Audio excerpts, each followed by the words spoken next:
Assalamualaikum warahmatullahi wabarakatuh.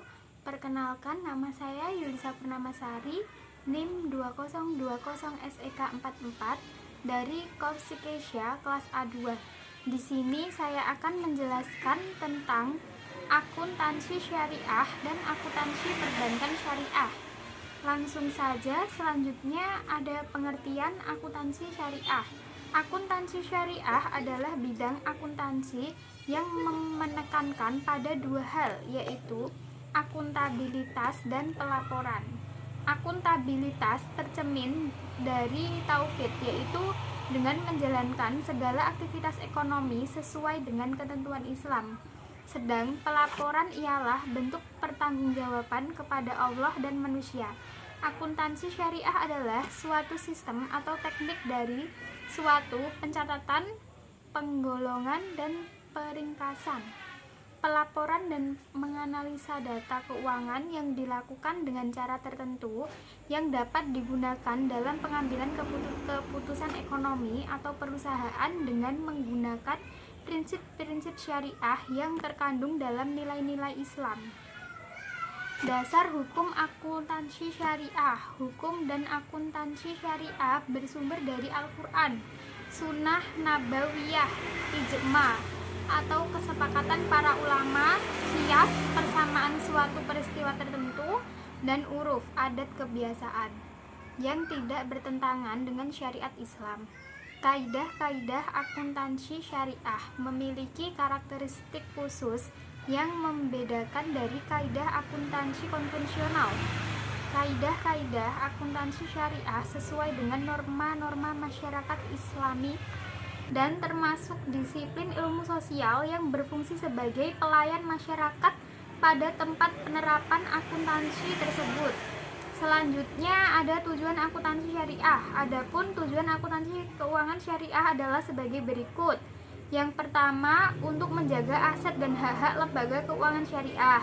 Yang kedua, untuk meningkatkan kemampuan manajerial dan produktivitas dari lembaga keuangan syariah. Yang ketiga, untuk menyiapkan informasi laporan keuangan yang berguna kepada pengguna laporan keuangan, sehingga mereka dapat membuat keputusan yang tepat dalam berhubungan dengan lembaga keuangan. Kemudian yang keempat, untuk menentukan hak dan kewajiban dari pihak yang terlibat dengan lembaga keuangan syariah tersebut, termasuk hak dan kewajiban dari transaksi yang belum selesai, terkait dengan penerapan, kewajaran, dan ketaatan atas prinsip dan etika syariat Islam. Yang kelima, diungkapkan dengan baik akan meningkatkan kepercayaan pengguna serta meningkatkan pemahaman informasi akuntansi sehingga akhirnya akan meningkatkan kepercayaan atas lembaga keuangan syariah. Keenam, mendukung penyusunan standar akuntansi yang konsisten sehingga meningkatkan kepercayaan pengguna laporan keuangan.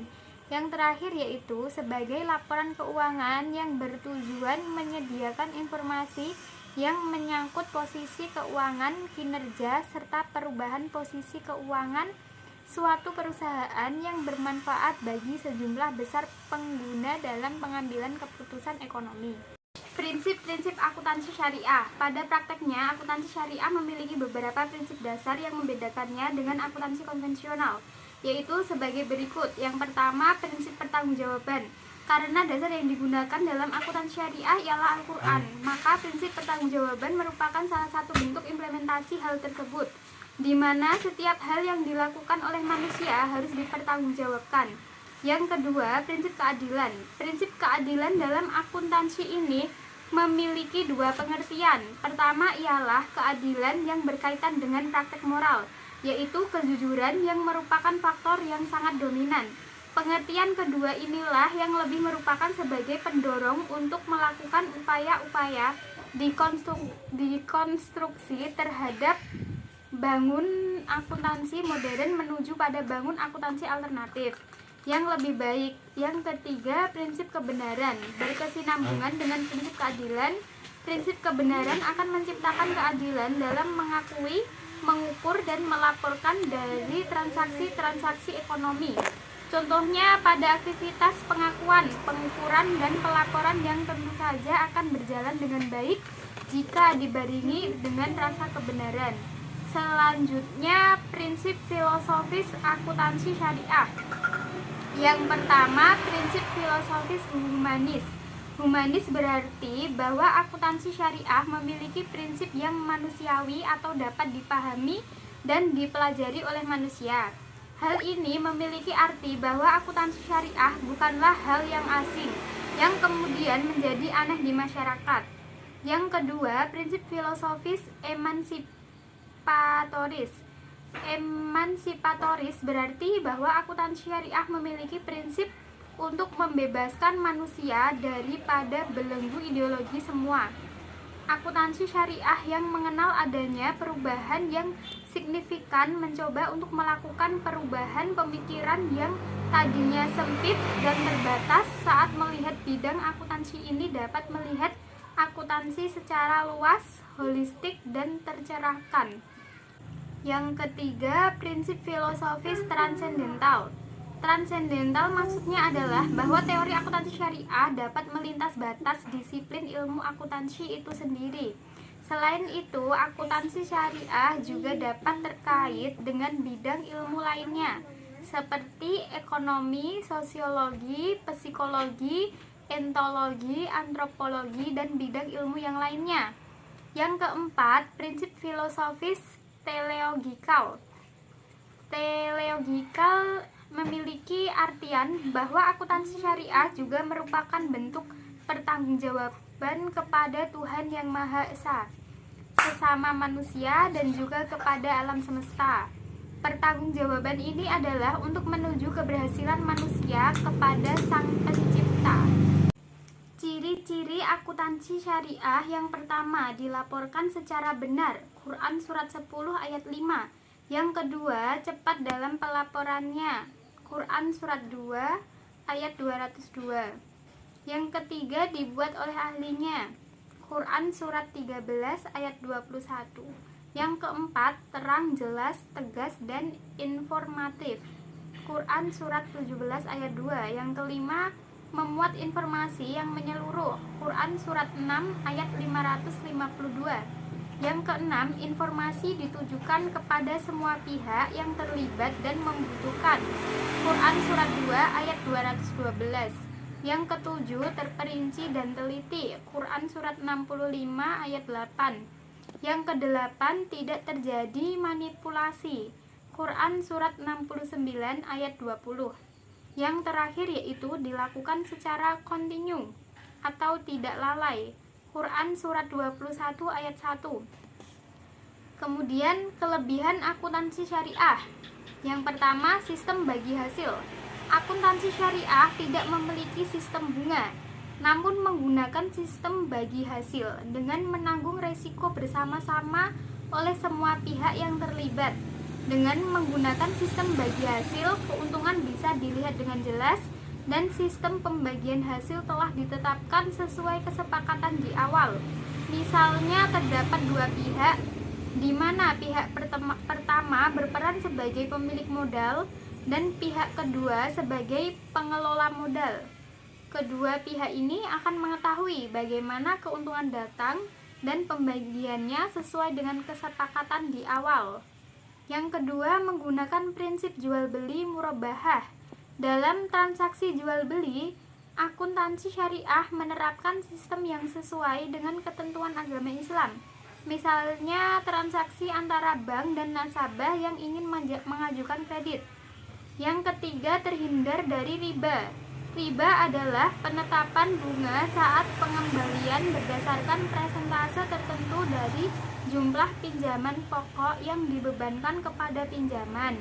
Biasanya persentase yang ditentukan bisa lebih dari nilai barang yang ditransaksikan. Yang keempat, memiliki unsur tenggang rasa. Akuntansi syariah tidak hanya fokus pada pelaksanaan akuntansi, tapi juga terdapat unsur zakat yang menjadi salah satu kelebihannya. Teori yang ada dalam akuntansi juga tidak sekedar mengatur dan memperhitungkan kepentingan bisnis, tapi juga memperhitungkan kepentingan yang memiliki unsur toleransi pada semua pihak. Yang kelima, landasan hukum dari Tuhan dengan menggunakan sistem akuntansi syariah. Landasan hukum yang digunakan sesuai dengan kaidah agama Islam, di mana ketentuan yang dasar hukumnya tidak dibuat oleh tangan manusia, tapi berasal dari Tuhan. Untuk ketentuannya pun tidak dapat diragukan lagi dan tidak akan berubah seiring perkembangan zaman. Karakteristik akuntansi syariah. Yang pertama, transaksi syariah dilakukan berdasarkan prinsip saling paham dan saling ridho.